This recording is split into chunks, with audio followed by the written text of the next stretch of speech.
The Boxcar Children by Gertrude Chandler Warner. Chapter 12, James Henry and Henry James. Dr. Moore went to get his mother. "Mother," he said, "this is Mr. James Henry Alden. He wants to take his grandchildren to live with him." "I'm afraid they won't want to go with you," said Mrs. Moore, "until they learn to like you, and they won't want to go while Violet is so sick." "Can't I see them?" begged Mr. Alden. "I won't tell them who I am." "That would help," agreed the doctor. "If they grow to like you before they know who you are, things will be easier." "Yes," said Mrs. Moore, "stay here with us for a while. The children will learn to like you, and then we can tell them that you are their grandfather." "Thank you," said Mr. Alden. "I will go home and get some clothes and come back, and I will give you the $5,000. But Dr. Moore would not take the money.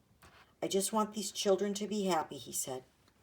When Mary learned that she was to cook for Mr. Alden, she was frightened. "How can I cook for him?" she cried. "He has everything. He is a very rich man." "You can cook for anyone," said Dr. Moore kindly. "Just get one of your good chicken dinners and make some cherry dumplings." At dinner, Mr. Alden saw all his grandchildren but Violet. He smiled with delight when he saw Jessie come into the room in her quiet way.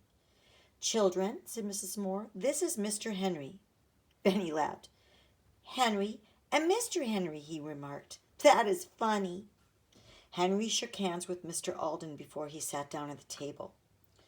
"Where have I seen that man before?" he thought. The children liked to hear Mr. Henry talk. He told them about a big cucumber in his garden. The cucumber was growing inside a bottle and he couldn't get it out. "Why not?" asked Benny. "It is too big," said Mr. Alden. "How did it get in?" asked Benny. "It was a little cucumber when it went in," said Mr. Alden. "A cucumber will grow just the same in a bottle. It will grow so big you can't get it out." "I'd like to see the cucumber," said Benny, stopping in the middle of his cherry dumpling. "Would you really?" asked Mr. Alden, delighted. "Someday you and I will go over and pick it." "And we can bring it to Violet," said Benny. "Yes, we'll bring it to Violet," agreed Mr. Alden.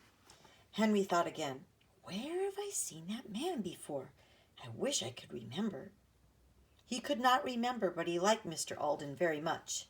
All the children liked him because he was kind to them.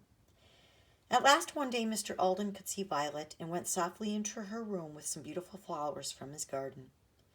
The children loved him when he patted Violet's dark head and told her that he was sorry she had been sick. He told her, too, about his garden, where the flowers came from. "I'd like to see your garden," said Violet. "I love flowers."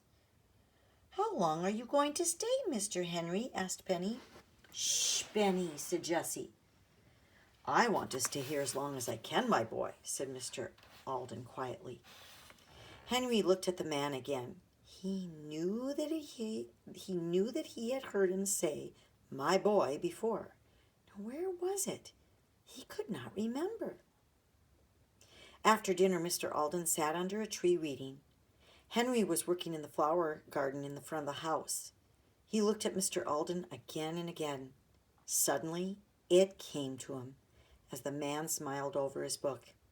"It is the same man who gave me the $25 prize and the silver cup," he said to himself. "I didn't remember him at first because I was so excited when he shook hands with me." He took another look and said again, "It's the very same man." Henry sat thinking for a little while. Then he got up and went to find Dr. Moore. "Do you know who gave me the prize on field day?" he asked the doctor. "Do you know what his name was?"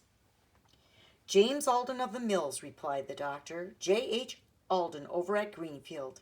He did not look at Henry while he was saying it. Poor Henry was so surprised he almost fell over. That kind man, his grandfather? He went out and sat on the steps to think it over. To begin with, this man was too young. Henry had thought of his grandfather as being an old man with white hair, and Mrs. Moore had called him Mr. Henry.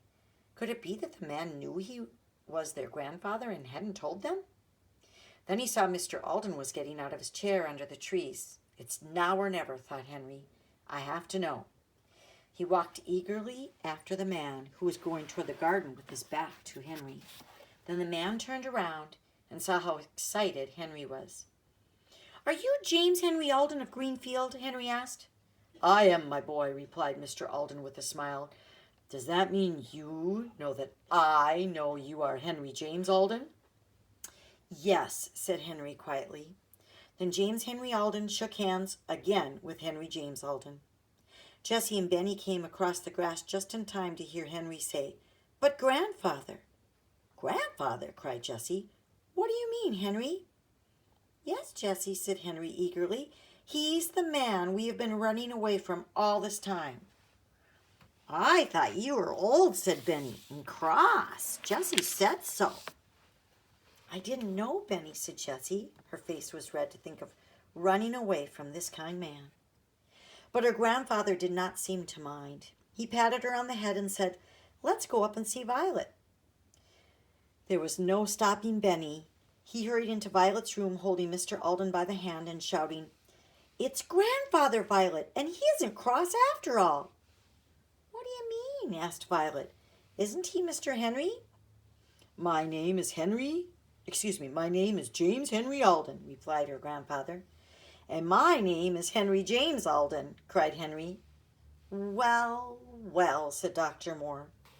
Violet held on to her grandfather's hand and listened to the rest talk excitedly. "Where have you been living?" said Mr. Alden at last. They all looked at each other, even Dr. Moore and his mother. Then they all laughed as if they would never stop. "You just ought to see," said Dr. Moore. "What?" cried all the children at once. "You never saw it in the daytime." "Oh, is that so?" laughed the doctor. "I have seen it many times in the daytime." "Seen what?" asked Mr. Alden. "Our house," said Jessie. "We have been living in a boxcar in the woods." Then they all began to tell about the dump and the dishes and the brook and the swimming pool. "They have 4 beds of pine needles in the car," said Dr. Moore. "How do you know?" asked Jessie. "Well," said Dr. Moore, "the first day Henry worked for me, I walked after him as far as the hill." "Why did you do that?" asked Mr. Alden. "I liked him. I saw he was a fine boy, and I wanted to see where he lived." "But you can't see the boxcar from the hill," said Jessie. "No, but I came back that night and looked around," said Dr. Moore. "About 10 o'clock?" cried Jessie. "Yes," said the doctor. "I stepped on a stick, and you heard me." "Our rabbit!" cried Jessie and Henry. "Watch barked." "Yes, I heard the dog bark, so I knew you were in the boxcar. Then I went home." "But you came back?" asked Jessie. "Oh, yes. When you were picking cherries, I went up to see your house. I wanted to see if you had enough to eat and enough dishes." "Why didn't you tell me?" asked Mr. Alden. "Didn't you know they were my grandchildren?" The doctor laughed. "Yes, I did, but they were having such a fine time that I didn't want to tell. They got along very well until Violet got sick. Then I told you." "I'm glad you did," said Mr. Alden. "I have seen your house too," said Mrs. Moore. "I went up one day and saw all your dishes. I liked your big pitcher and teapot."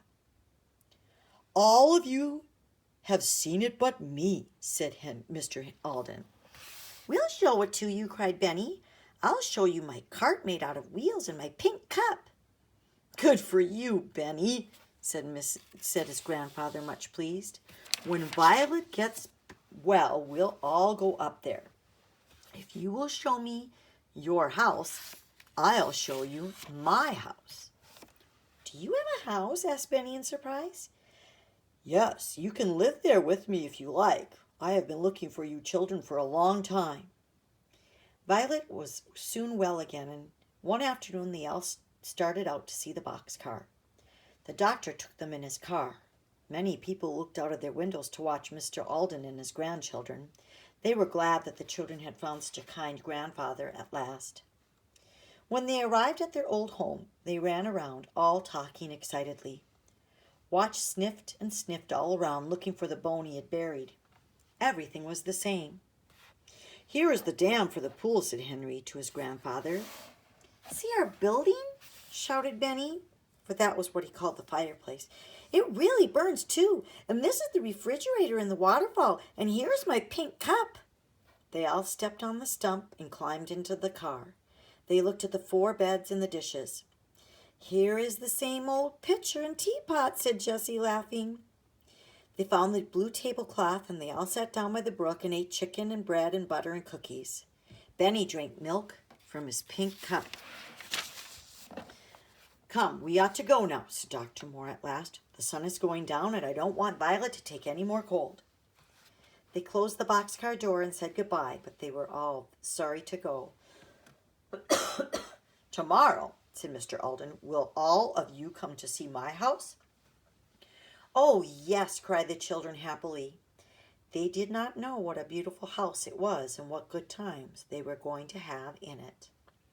That's the end of chapter 12.